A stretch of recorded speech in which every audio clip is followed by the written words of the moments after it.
Okay, so I want to do a Dutch pour, which is blowing out the paint. First thing is to cover the base of the canvas. So I've mixed white. It's pretty thin.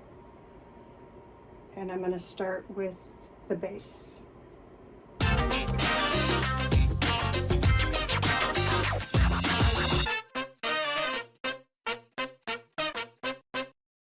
I have a lot of blues. They will be in the description, all the colors I'm using. And I'm going to throw in some gold as well. So I'm just going to pour the paint. I have a vision, and let's see how it comes out.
Starting over, scrapped.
the window AC on, so it's noisy. So my second attempt worked out for me. I used cell activator to swipe after I blew this out. And actually, it turned out I really didn't put enough paint. First time I put too much, and this time I didn't put quite enough, but it worked out. I was able to get it blown out eventually. And I just, look at the cells the gold did. And the cell activator created cells. So, you know, it's just adding that gold like I did in little strips, I think just adds to the design of this. It's called Playing Around with a Vision to see what you get. I hope you enjoyed watching.